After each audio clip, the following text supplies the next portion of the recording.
grief marks us. It changes how we see the world, how we relate to others, and how we understand God.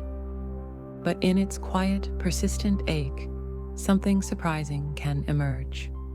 Renewal, not a return to the old, not bold declarations, but a new kind of faith. A faith that whispers instead of shouting, that listens more than it speaks. This is the faith of the wounded, and it is holy. Rachel was a lifelong choir member. Singing was her spiritual language. But after her father died, she couldn't bear the sound of music. Each note reminded her of the hymn sung at his funeral. She avoided services with singing. She slipped out of church when hymns began. A year passed. Then, during a quiet communion service, the pianist played "Come Thou Fount of Every Blessing." Rachel didn't sing, but she didn't leave. Tears streamed down her face. She whispered the words. "I realized I still believed," she later said, not in the same way, maybe in a deeper way. Weeks later, she rejoined the choir. She still cried through some songs, but now those tears were worship. Scripture doesn't only tell stories of pain, it tells stories of renewal after loss. Ruth, widowed and displaced, who found both love and purpose. David, who worshipped after the death of his child, not because the pain vanished, but because God remained. Mary Magdalene, who wept at the tomb and then encountered the risen Christ. Renewal in Scripture often comes quietly. It follows honesty, not denial. It grows in places we thought were dead. Peter was a hospital chaplain for nearly 2 decades. He was the one who always had words of comfort, scripture, and prayer. But when his mother died, everything shifted. "I was the one who always had the right words," he said. "But when I needed them most, they vanished." He stepped away from ministry. Instead of prayer, he turned to gardening. Volunteering at a community garden, he pulled weeds, dug dirt, watered seedlings. "It became sacred," he said.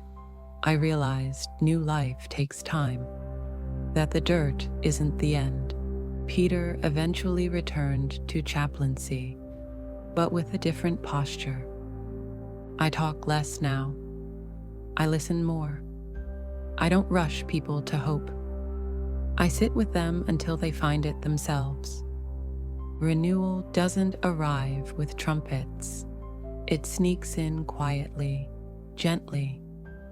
You might be experiencing spiritual renewal if you start feeling open to prayer again. You notice beauty more often.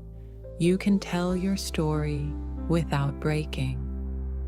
You comfort someone else in pain.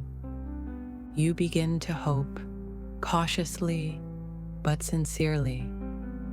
These are not small things. They are resurrection in disguise. 2 years after her miscarriage, Alexis was on a walk when she heard church music. She stepped inside. She stood in the back. She didn't sing. She didn't pray. But she felt still. She started attending regularly, quietly, without forcing joy. "I didn't need a miracle," she said. "I just needed to not feel alone." Sometimes showing up is the miracle. Spiritual renewal isn't about forgetting your loss. It's about allowing that loss to reshape your faith with more tenderness, more honesty, more compassion. Faith that grows through grief often looks like more grace for others, a deeper capacity for silence, holding joy and sorrow together, a renewed sense of calling. You may not believe the same things in the same way. That's okay. What matters is that you are still reaching, still open, still listening. Have you noticed any signs of renewal lately? What practices or places have helped you feel closer to God again? How has your understanding of faith or prayer changed since your loss? Here are some gentle steps you might take to nurture renewal. Revisit a favorite scripture, reading it slowly with fresh curiosity. Serve someone else in a small way. It may renew your strength. Plant something, a flower, a seed, a tree. Let it symbolize new life. Write a letter to your loved one or to God about what is beginning in your heart. You are not the same, but that doesn't mean you're broken. It means you are becoming. This is renewal, not the return of what was, but the birth of what's next. And it is sacred. If this video spoke to you, I'd love for you to like this video, subscribe to the channel, and share it with someone who may need hope today. Together, we can remind each other that even in grief, renewal is possible.